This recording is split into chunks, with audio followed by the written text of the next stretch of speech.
Welcome to the Balls Not Court Podcast. Cortez Wallace here. Kevin Carter over Skype. Good evening, Mr. Carter. How you doing today, sir? Where the white women at? No, I'm just... Hey, yeah. Well, they got COVID because they all went out to the bar with no masks. UCF bar got shut down. Especially if you're within the age of, 19 to 29. Yeah.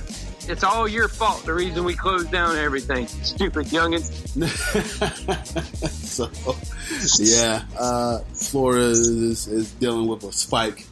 The whole nation is really dealing with that right now. It's because their drinks were spiked. But hey, nonetheless, I mean, yes, we're in a state of chaos with everything that's going on. Me and Kevin touched on a lot of things, even in previous podcasts was the state of the nation, the state of the world. But, nonetheless, basketball is officially clear for takeoff. Basketball is back.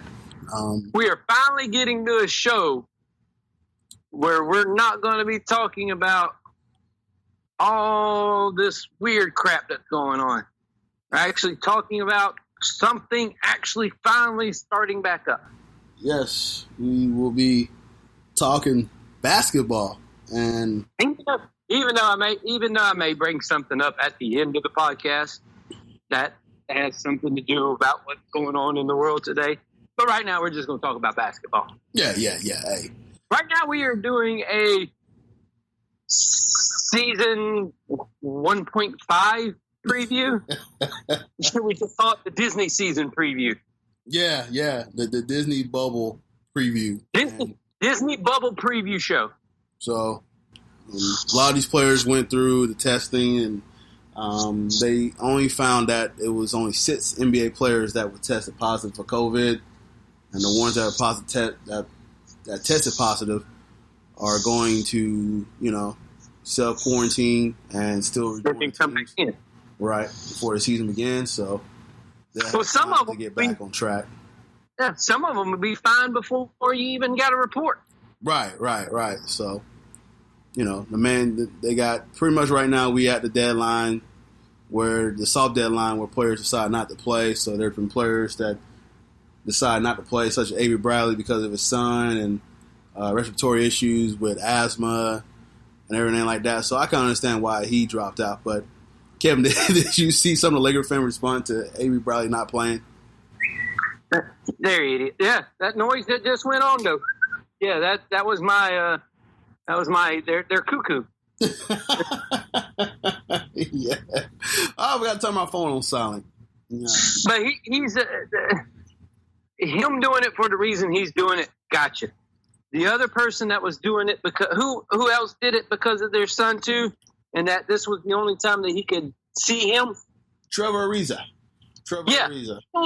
This is the only time he could see his son because of his freaking ex. So that is a perfect example. That is a perfect reason why someone should be doing it. If it's your kids or your family that's something involved, right on. I won't have a problem with it at all whatsoever. I don't have a problem with it if you don't want to play at all anyway, because that's your decision. You're a grown-ass person. But these guys making their decisions for their family reasons and everything like that, good on them.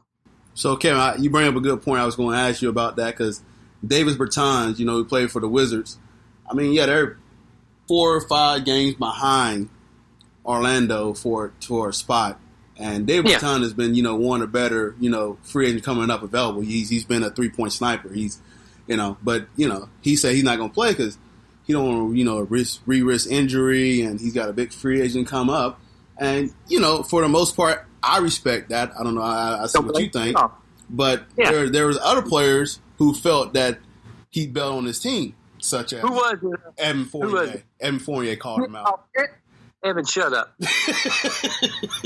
So your thoughts on that? Let me get your thoughts on that because I'm with you, Ken. I agree. Evan, shut up. If the commissioner said you don't have to play, and people decide they don't want to play, then their peers shouldn't be saying nothing to them. Point blank, simple, easy. Just stay off everybody's case. If that man, everybody's playing for their own reason. Mm-hmm. He's playing for money reasons going into next year. Yep.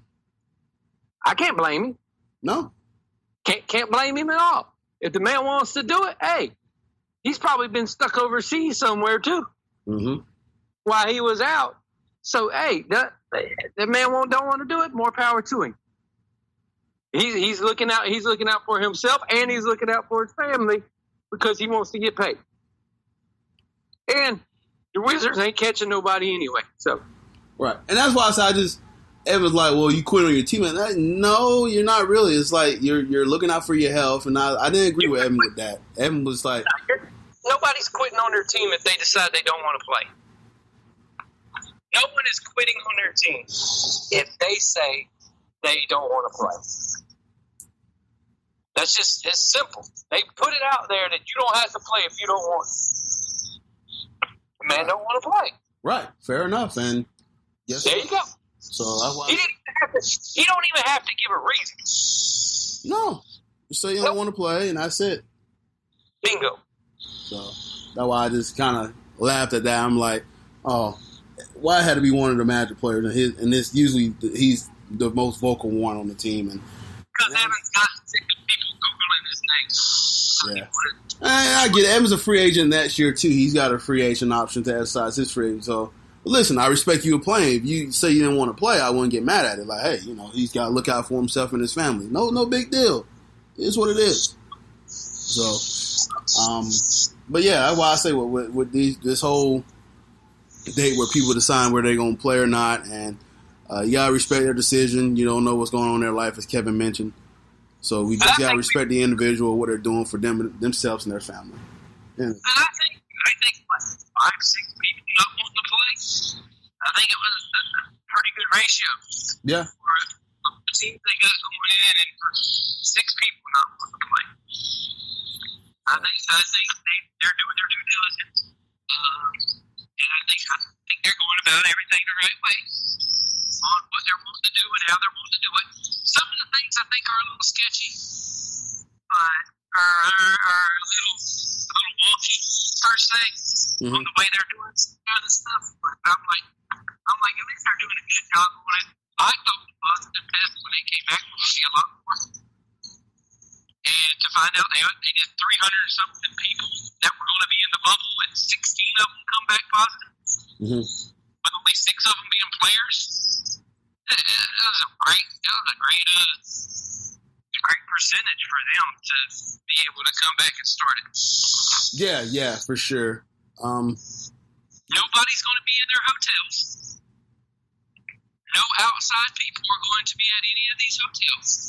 So they ain't got to worry about all these people cramming in on them. Because one, Disney ain't going to have that many people there to begin with. Because it's so limited with all the stuff that Disney's doing. It's going to be so limited, and security's going to be there. So these guys are going to be able to be all right. Man, and I think, hey, look, there's a lot worse places you can be than where these guys are going to be at. Yeah. The only thing that worries me a little bit about the bubble, and I wish that they probably would have took more look into this with the Disney employees being able to go in and out. I get that they got families and they got things to attend to, but find a certain group of employees that can do that, and you pay them additional hazard pay. NBA or Disney, y'all got the money. Where they will. It'll end up coming out that the NBA is going to take care of some people. Like, we know a bunch of single dudes that work for Disney that would be like, hey, I volunteer to go over here and stay at the hotel within their bubble. Yep. And make sure everything's okay. We know people that would go and do it. So I think there's more coming, and I think Disney and the NBA are going to get together before they really start reporting, and they'll have all the logistics and everything worked out, because we know we know Disney is number one in logistics on figuring out how to do stuff. So it's a good. They probably put it in their little spiel thing that they did to get the NBA to come to Disney anyway. So I think it'll be a win-win for everybody. Yeah, for sure. I'm pretty sure though they're going to just shit out of employees. All that are going to be in that bubble are going to get tested. Yeah, no, I'm hoping that they really do look out for them in that case, because that's the thing I worry about. They keep going in and out. But, hopefully if they keep going in and out, they don't pretty much see the players. And I think it is. And coaching and everything like that. Well, the players are going to be at the milk house, like a ton. Mm-hmm. They're going to get the wild world of sports, which is going to be shut off to everybody. So you're basically going to have enough people in that book most of the day. It's when, I think they said after a few weeks or something, they're going to start letting the players go or move around. Mm-hmm.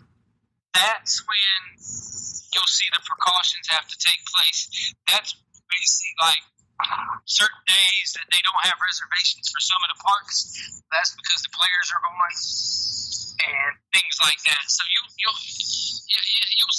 see a lot of patterns going on around Disney just based on the NBA being there. Okay. I think it's cool as hell. If I can go down there and just take a glimpse of them walking by, I think, oh shit, look.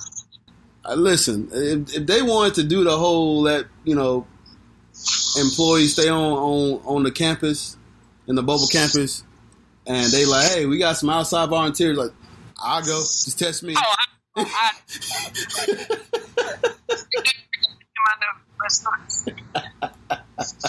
All right, I'll go, man. Go hang out with, I ain't volunteering. You plan to pay me something. Oh, yeah. Oh, no. Yeah. I ain't going for free. You got to pay me. I still got to be able to, forward some money to my landlord, and hold down my place until I come back. But yeah. Nah. Yeah, I'll do security stuff for it. No problem. Oh, man. Easy, man. Easy. So I'll be talking to all of them. for real.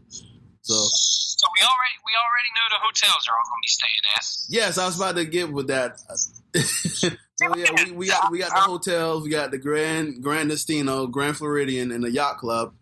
I can go with the teams there. We got Grand Destino has Bucks, Lakers, Raptors, Clippers, Celtics, Nuggets, Jazz, and Heat. Yep. And for doing that, Grand Casino is the new addition to the Coronado Springs, which is like the Mexican themed, Spanish themed resort. That's that one. That one is actually the closest one to the ESPN place. Oh, okay. That one's actually the closest one to it that they're able to use. The closest one to it is actually part of Animation and Pop Century and Caribbean Beach, but they're not going to take millionaires and put them in cheap hotels. Hey, there it is. The Grand Floridian has the Thunder, the 76ers, the Rockets, the Pacers, Mavericks, Nets, Grizzly, and the Magic. Tier 2. Yeah. That's Tier 2. Tier 2? You want to break down? Yeah, that's the Tier 2. You want to break down the Grand Floridian? It's all the playoff teams. Oh, Grand Floridian is the one closest to Magic Kingdom. It is close to Magic Kingdom, and it's the farthest drive. Okay. For any of these to get to ESPN. Gotcha. And then the Yacht Club has the Blazers, the Kings, the Pelicans, the Spurs, the Suns, and the Warriors. Tier 3. The Warriors? I'm sorry, the Wizards. Wow. I was about to say the Warriors didn't get invited to this shit. Steph Curry coming up, boy. No, I'm just kidding. Nope. And that one, we know where that one is. Yes. That's at the boardwalk. It's actually a pretty good. That one in Coronado are probably right around the same drive. Yeah. To get there. Coronado may be a little closer because it's a